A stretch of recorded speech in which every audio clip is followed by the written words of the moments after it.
What's going on? Let's stand in the shade. Okay, don't do this. I'm not doing anything. Relax. What happened? So, she started saying all the. Hey, get on the ground, man. Get on the ground. Get on the ground. Get on the ground, man. Easy. Get on the ground. What do you think? I didn't do anything. I didn't do anything. I didn't do anything. Stay down. Put your hands behind your back. Put your hands behind your back. Hey, we'll figure it all out, all right? Don't worry about it. I didn't do anything. I didn't do anything. That was video that circulated around today, mainly because the person being tackled was Donald Trump's ex-campaign boss, tackled by police. He was going through an emotional situation in Fort Lauderdale, and his wife or girlfriend called police and said, hey, you know, he's in there. Can you get him out here? I'm worried about his safety. I thought I heard a gun go off. So they call him on the telephone, bring him out, and you saw he had no shirt on, obviously didn't have a weapon, at least it didn't appear to, and he was tackled there by the police. They had the long rifles. And the question is, did they really need to tackle him? Well, that was the question of the day for the 13th jurors, and the comment of the day comes from Victor. He says, well, in my community, the local police have trained officers with mental health professionals who handle these kinds of situations. It looked like in the video they used criminal takedown practices, unnecessary, on a non-violent person without an immediate threat to others or himself. Joe, what's your take watching this video? I mean, I'm divided on this. I mean, I think if you look at the video in a vacuum, it looks like unnecessary force. He's compliant. They haven't given him a chance. When they say get on the ground, within seconds, they're tackling him and throwing him to the ground. He hasn't done anything to suggest that he's going to be violent towards the police. But you can't look at it in a vacuum because they obviously had information about his mental health, about him having weapons in the home. He obviously is intoxicated. So it's hard to second guess the way they handled it. He's certainly, thankfully, not hurt. And they may have felt it necessary, but it does look unnecessary. Carolyn Sparks says the wife just told the cop that her husband had a gun and had fired it, so they're just being extra careful. Jennifer?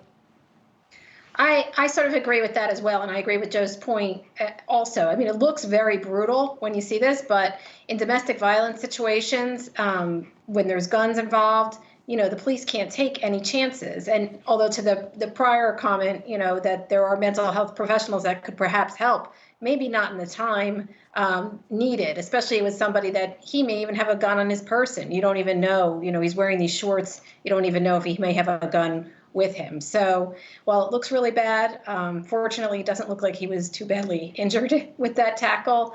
And it looks like they kind of got him restrained and hopefully got him some help. That was a very good tackle.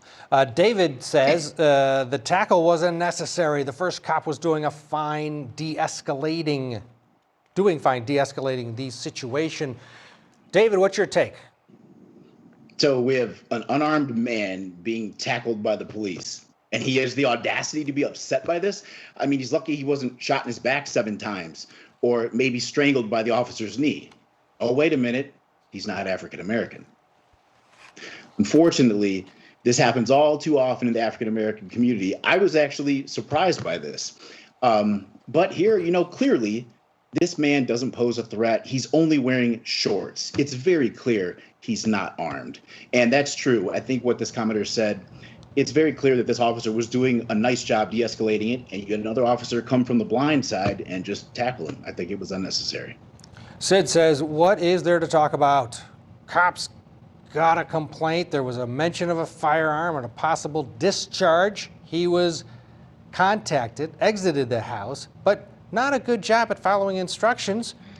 And so he was detained in order to make the area safe.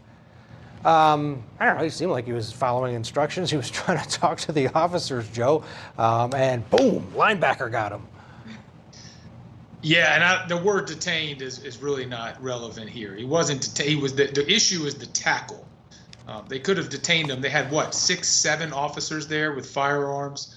And I agree with David. I mean, this is, you know, I see this time and time again. People with different backgrounds and different colors are treated differently in these cases. And just from anything from a speeding stop to more serious encounters. But here, this could have gotten much worse in a different part of town.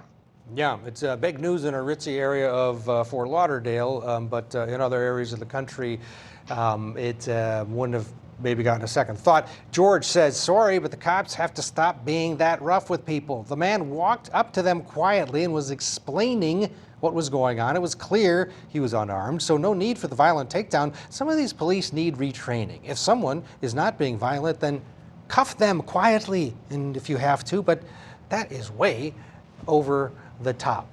The problem you brought up earlier, Jennifer, is that because of the weapons, though, technically, Right. he's got these shorts on. It didn't appear that anything's in his shorts, but I guess better safe than sorry. The guy got knocked down. Who cares? Or Yeah, I mean, no. I think there may have been a better way to do it. I think we can all agree on that. And this tackle seemed particularly hard, charging, and fast. But again, you had reports of a guy with a gun. I think there was even reports that he might be suicidal. So what the cops don't want to see him do anything to himself or to others. So maybe they felt that that they did need to de-escalate the situation, and there was some risk here, and that's what they did. It looks like that guy was a football player, definitely somewhere along the line. But yeah. Well, I tell you, there may have been a better way to do it. I don't know if there's a better way to be a guest on our show, which you guys did. Thank you all for your time.